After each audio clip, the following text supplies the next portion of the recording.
On today's show, a Low actress Vicky Michelle reveals her insecurity. I never thought I was attractive. I never perceived myself as attractive. I've got 3 sisters and they're all gorgeous. And I always sort of thought of myself as the ugly duckling, really. Plus, news presenter Charlotte Hawkins talks about her first date with her husband-to-be. And we met in a bar and got on really badly, actually. We had a bit of an argument, which is unusual for when you first meet someone. Plus, I'm Dr. Alma Khan. I'm Leslie Khan. And we run the Harley Street Medical Skin Clinic.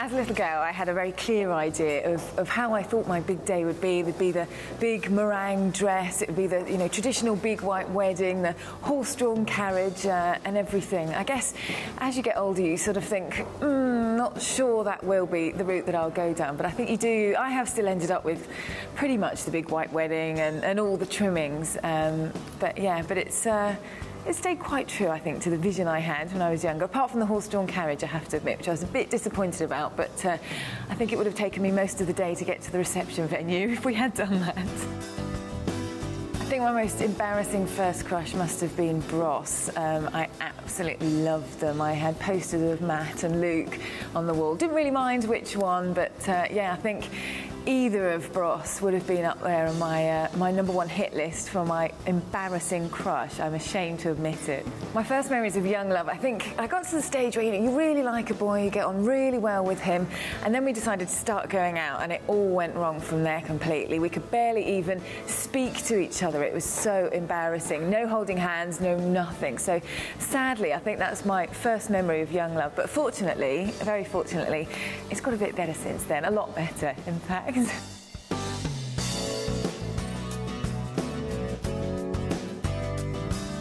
Journalism's a pretty male-dominated environment, so really as a girl kind of starting out in the industry, it's quite good because you've got quite a lot of blokes to choose from, but I think the difficulty is that you're often working shift patterns, so you're not always working with the same people. It is really busy usually wherever you're working, so there's not much time for blossoming romance. And also I remember when I first started out, I was quite often producing the breakfast show shift, so you're not really looking your best, which isn't really an ideal way to meet another half. But having said that, the social scene's really good, so you do go to the pub for drinks after work and things, so that's really good. But I don't think any of my exes have been in journalism. My fiance's name is Mark. He works for a drinks company. We first met probably about 6.5, 7 years ago. He's one of the best friends of my best friend's husband. And she thought that we'd get on really well, so she'd been trying to set us up. And we met in a bar and got on really badly, actually. We had a bit of an argument, which was unusual for when you first meet someone.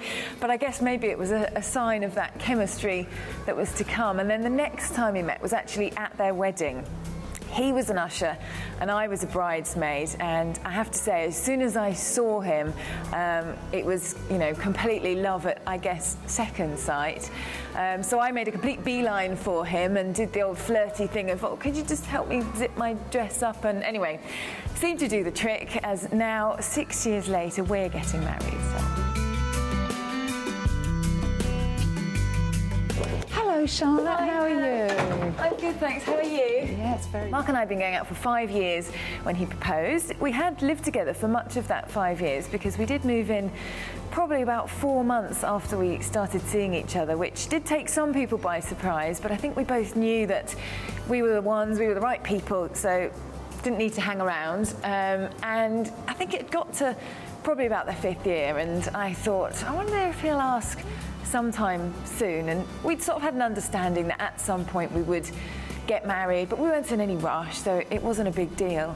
But then you start to think, every holiday, every romantic moment, you think, he's reaching in his pocket. Does that mean he's got a ring in his pocket? And I got terrified because I was thinking, oh no, what am I going to do? What am I going to say? And when it happened, it was at a moment when actually I least expected it, although I probably should have done. It was on my birthday, and we went to Tiffany's to choose my birthday present, which was wonderful. Then we went for champagne at a hotel, at the Cumberland Hotel, and then we went for afternoon tea at the Ritz, which I'd never done before, which was really special actually. Got back to our house, And he said, I'd like us to go out for a walk. The sun was just starting to set. He said, I'd like us to go out for a walk with the dog, a nice little walk. Sadly, I'd been up since 3 o'clock that morning with work, and after having a few glasses of champagne, I said to him, I just can't do it. I just won't be able to go out for a walk. And I didn't realise, obviously, that he was building up to this big moment. So he just said, to do it now then, aren't I? And I said, what? And he proposed and completely took me by surprise. It was a lovely and very special moment, actually, because the whole time I'd spent wondering, is this going to be the moment? And then the time that it happened just completely took me by surprise. So yeah, it was very special. I started my preparations for the wedding as soon as we got engaged, because I thought I want to leave lots of time. I don't want it to be a mad dash. But I have to say I was horrified when I started ringing up wedding venues, and some of them were saying to me they were booked up for the whole of the following year. So I knew I had my work cut out then. I have tried to be as organised as possible, but I'm getting to the stage now, with just a few weeks to go, where I am quite scared. I am starting to panic about the bits and pieces I've still got left to do. There is a mountain of organisation that goes into a wedding, and I hadn't quite appreciated that you have to take on responsibility for every tiny detail, and if anything goes wrong, I think it's going to be my fault. But I'm getting organised, I have an itinerary in place, I have a long list, and I'm going to start delegating, I think is the key word. So we will be there, we will be ready on the day, and I will try not to panic in between now and then, but at the moment it's seeming very difficult.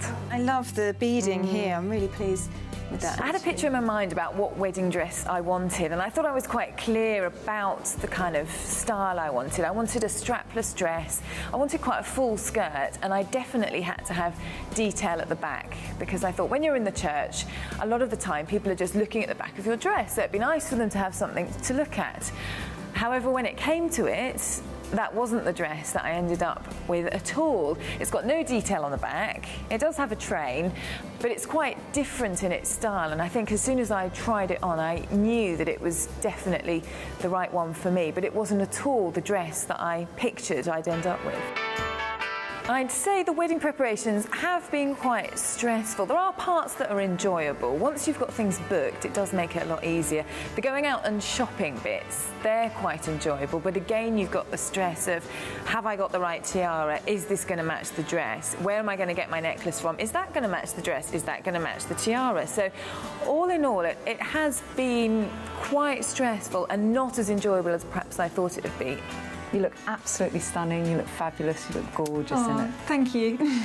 I've been coming to the cathedral since I was a very young girl, so to be able to get married here was just completely a dream come true. It's such a stunning and beautiful setting, so that's one bit I am really looking forward to. The style of the wedding is going to be quite traditional white wedding. We wanted to keep everything fairly simple and fairly sort of classic and elegant, and I think that was kind of in the back of our minds. We didn't want anything too over the top, too fancy, but just to keep it all quite minimalistic. I am taking this day incredibly seriously. This does mean an awful lot to me, and I think that moment when Mark puts the wedding ring on my finger will be such a special moment. That really will be the highlight of my day, and anything else that goes wrong, anything else that happens, it doesn't matter. I do have some concerns as to whether he's going to be able to fit the wedding ring on my finger. It is quite a tight fit, so hopefully it won't be too hot a day and the ring will go on easily. Otherwise it could be a bit of an awkward moment, but that'll be the highlight of the day for me. I'm really looking forward to starting off married life. I have this dream that we'll move into a big house in the country and we'll have like a kitchen garden where we grow our own vegetables and we'll have loads of animals. I've got this idyllic view of what married life is going to be like. So I think I'll aim down that route, but I'm looking forward to a lifetime of having a lovely, married, happy family life. Still to come.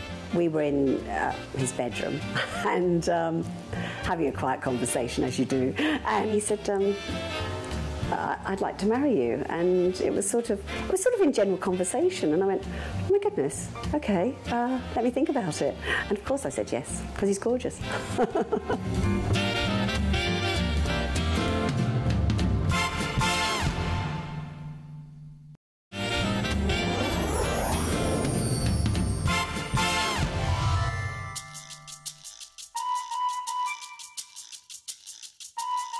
Come on, Scruff. I think I flirted from a very early age, because I remember falling in love with a boy next door who was much, much older. I was about probably 3, 4, and he was probably about 14, and I was in love with him. And then I fell in love with another boy that lived in the road that was much older. And so at a very early age I discovered, and I think I must have always liked flirting. I never thought I was attractive. I never perceived myself as attractive. I've got 3 sisters and they're all gorgeous, and I always sort of thought of myself as the ugly duckling, really. And I think that because I was sort of very pale-skinned and very freckly, with very straight hair. So I think I didn't see myself as attractive until sort of I discovered makeup. I was working on a commercial and Graham was working on there, and I think he was an assistant director at the time, 3rd assistant director at the time. And I thought, gosh, he's attractive. And we started chatting, and I'd just broken up with my boyfriend of about 4 years. And he said, oh, would you like to come out for a drink? And, you know, where I live in my area, I sort of always gone out with the boys in the area. And I thought, do you know what, this might be good, because he lived over Surrey way. I thought, well, I'll go out with him. He's really nice. And then, you know, if I don't like him, I might meet some of his friends who I'll really like. So it was one of those, really. I was going out with someone, but we did get on very well. And so that's why I thought, well, I'll go out with him and meet other people from the other side of the water. So that was my plan. We got on really, really well, and I think, you know, we were really good friends. And to start with, we went out as friends, and I thought that we could talk about anything to each other. And then it sort of evolved, and I'm thinking, oh my goodness, I really, you know, like this chap, but does he like me? Because you're always questioning that, you know, or does he perceive me as a friend? And then we were going out for about 9 months, and then he said, will you marry me? And I went, oh my God. And I thought, oh, this is quite sudden. And then I thought about it. And I thought, yes, why not? He's lovely and gorgeous, and sort of my knight in shining armour. So that was it, and the rest is history. Graham had a flat in Kingston with 2 other of his friends that were in the business. We were in his bedroom and having a quiet conversation, as you do. And he said, I'd like to marry you. And it was sort of in general conversation. And I went, oh my goodness, okay, let me think about it. And so it was really nice and quite not the most romantic of settings, but very flattering. And of course I said yes, because he's gorgeous. Organising the wedding was huge, and but also I left it up to my parents as well. So they had, my mum and dad had input and everything. But it was daunting, actually. If I look back, inviting everyone is a nightmare, because you've got to make sure you don't leave anyone out, or if you do, can they come to the wedding in the evening? And we had a really fantastic day, and everyone got absolutely legless by the end of the day. And they left cameras, but everyone thoroughly enjoyed themselves. So it was a wonderful day, and I had a lovely dress, and he looked very handsome. I must admit, he was stiff as a board when I came down. When I got to the end, he was like this. So scared.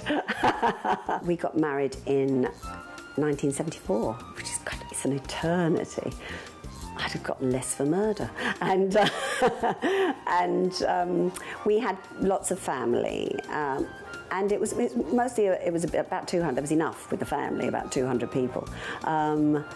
And his family, and we had the newspapers, because I was quite well known. This was well before Allo Allo, but I was well known in the television business. In fact, I think I was on the front page of nearly every newspaper, Daily Mirror, The Sun, doing something, you know, a film, 2 Ronnies, Les Dawson, whatever I was doing at the time. Most of the papers actually covered it. I think being an actress, you're always sort of quite careful about what you wear.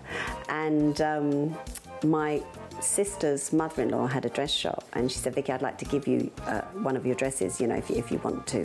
And she had this beautiful white dress by Frank Usher, and it was absolutely beautiful. It was white and sort of with a sort of white and gold band here, and sort of a lowish back, like a halter neck. And then I had a veil made to cover my shoulders, and some beautiful white flowers. And then I sort of took off the veil and wore the dress through to the evening. So it's quite economical, really. But beautiful, beautiful dress.